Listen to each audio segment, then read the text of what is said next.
श्री रामदूत हनुमान जी महाराज।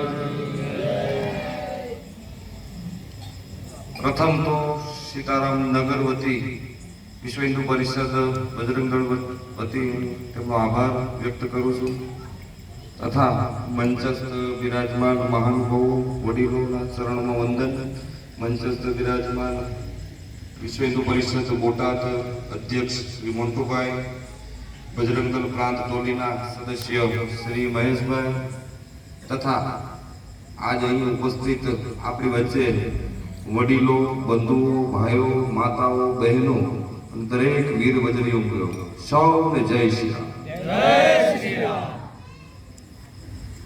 આજે એમ કહી શકાય કે નવરાત્રિના પાવન પર્વ નિમિત્તે માં ભગવતીની આરાધના અને ઉપાસનાના દિવસોમાં જો આપણે એક મનનો વિચાર હોય કે હિન્દુત્વની વાત, સનાતન ધર્મની વાત, આપણી સંસ્કૃતિની વાત થોડીક આ પર્વ નિમિત્તે થાય તો અમારા માટે ખૂબ ગર્વની વાત છે।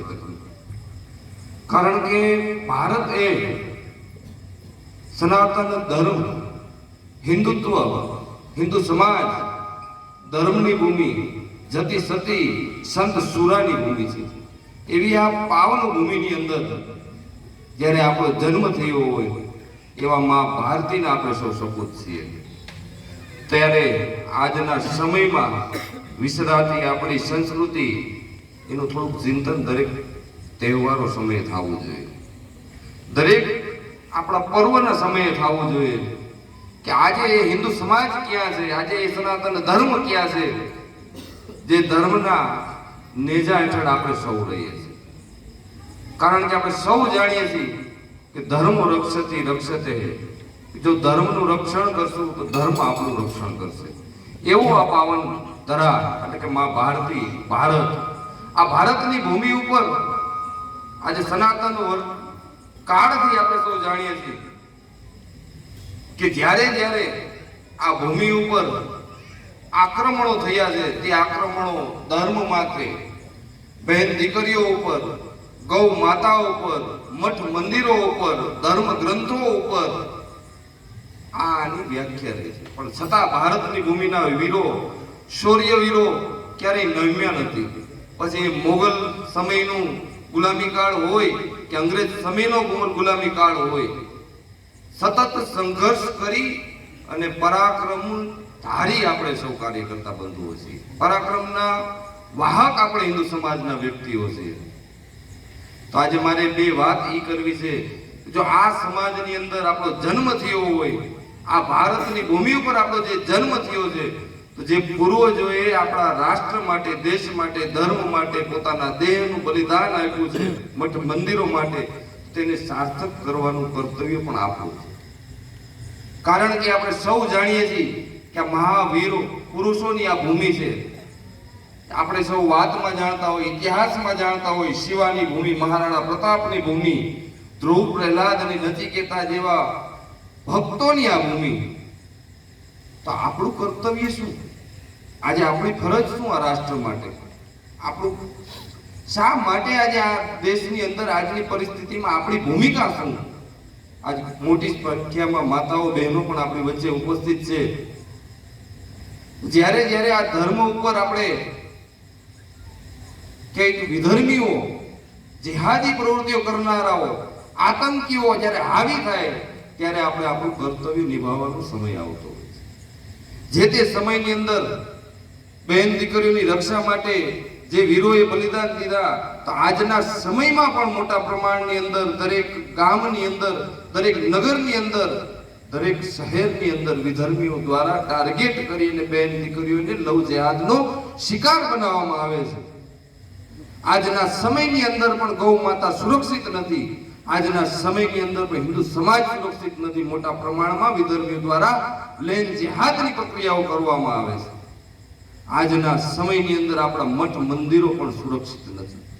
ઘણા બધા શહેરોની અંદર, ઘણા બધા નગરોની અંદર આપણા મંદિરોની અંદર જો પૂજા અર્ચના કરવા જવું હોય તો પણ હિન્દુ સમાજે વિચાર કરવો પડે છે। આ પરિસ્થિતિ આજના સમયની અંદર આપણી યાત્રાઓ સુરક્ષિત નથી। ગત સમયની અંદર આપણે સૌને ધ્યાનમાં છે, ગણેશ પંડાલોની અંદર પણ વિધર્મીઓ દ્વારા પથ્થરમારાઓના હુમલા થાય છે. ગત સમયની અંદર રામ જાનકી રથયાત્રા હોય, રામનવમીની યાત્રા હોય, તેનાથી ગુજરાત પણ બાદ નથી જેની યાત્રાઓ પર વિધર્મીઓ દ્વારા હુમલા ન થયા હોય. પણ આજે આપણું કર્તવ્ય શું? મારી બે વાતો કરવી. જે સમાજની અંદર, જે રાષ્ટ્રની અંદર આજે હિન્દુ ધર્મ ઉપર, સનાતન ધર્મની ઉપર પ્રહારો થતા હોય તો હિન્દુ સમાજની ભૂમિકા મજબૂત બનવી જોઈએ. વિશ્વ હિન્દુ પરિષદ બજરંગ દળ દ્વારા આજે 1964 થી લઈને સમાજનું જન જાગરણ કરવામાં આવે છે કે જ્ઞાતિ જાતિના ભેદભાવો દૂર થાય, ધર્મનું રક્ષણ થાય, માટે સમાજ એક બની, નેક બની અને સંગઠનના કાર્યમાં લાગે. જો રાષ્ટ્રનું રક્ષણ, જો ધર્મનું રક્ષણ આપણે નહીં કરીએ તો કરશે કોણ? આ ચિંતા દરેક વ્યક્તિના મનમાં હોવી જોઈએ. આજે જ્યારે જ્યારે આપણા પાવન પર્વો નિમિત્તે આપણા રાષ્ટ્રીય ધરોહરની અંદર જે આતંકી પ્રવૃત્તિ, જે સેનાની અંદર આપણે સૌ ગત સમયમાં જોતા હતા, કાશ્મીરની અંદર પથ્થરબાજો દ્વારા જે સેનાઓ ઉપર હુમલાઓ થતા હતા, આજના સમયમાં પણ આપણે સોશિયલ મીડિયાના માધ્યમથી જોઈએ છીએ બાંગ્લાદેશની અંદર હિન્દુઓની પરિસ્થિતિ, તો ભારત સિવાયના અન્ય દેશોમાં વસતા હિન્દુ સમાજને ક્યાંય શરણ મળે પણ તેવું સ્થાન નથી દીધું. તો એ ભારતની અંદર આજે હિન્દુ સમાજની સક્રિયતા કેટલા પ્રમાણમાં રહી છે, આનું ચિંતન દરેક વ્યક્તિએ કરવું જોઈએ. જો આપણે જાગૃત રહીશું તો આ સમાજનું રક્ષણ ને ધર્મનું રક્ષણ 100% થશે. પણ આપણી નિષ્ક્રિયતા સમાજને ક્યાંક ને ક્યાંક ગેરમાર્ગે દોરી જશે, જેનું કહેવાય કે આગામી ભવિષ્ય આપણા સંતાનોને ભોગવવાનું થશે.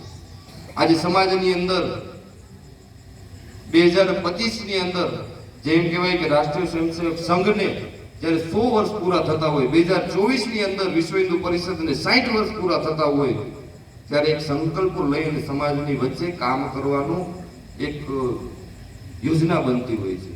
તો આ 2025 ની અંદર જ્યારે સ્વર્ણ જયંતિ રાષ્ટ્રીય સ્વયંસેવક સંઘની હોય તો સમાજની અંદર પંચ પરિવર્તન, જેનાથી આપણું રાષ્ટ્ર અને આપણું ધર્મ સુરક્ષિત બને તેવા હેતુથી આગળ વધવાનું કાર્ય છે.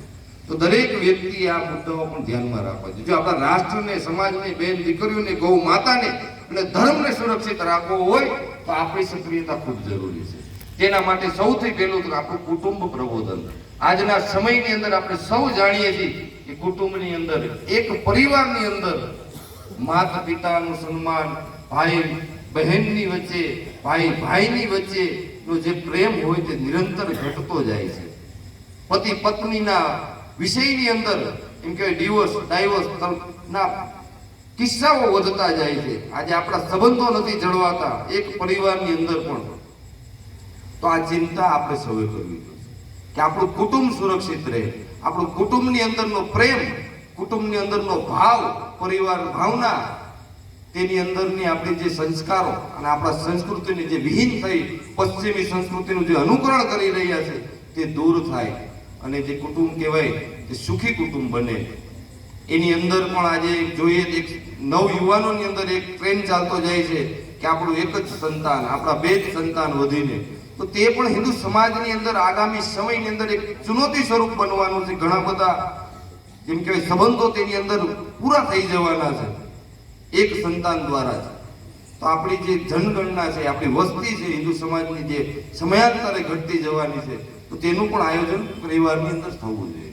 એનાથી વિશેષ કહું તો આગળ આપણું પર્યાવરણ, જે સંસ્કૃતિના આપણે વાહક છીએ, આપણે ગિરનાર જેવા પવિત્ર પર્વતને પૂજીએ, આપણે હિમાલય જેવા પવિત્ર પર્વતને પૂજીએ, ગંગા, યમુના, જમના, સરસ્વતી જેવી નદીઓને પૂજીએ, વટ, વૃક્ષ, પીપળા અને તુલસી જેવા વૃક્ષોને પૂજનારા એટલે કે પ્રકૃતિ પ્રેમીઓ આપણે સૌ છે. તો પ્રકૃતિનું પણ જતન થાય, પ્રકૃતિનું પણ રક્ષણ થાય તેવો પણ ભાવ પરિવારની અંદર હોવો જોઈએ.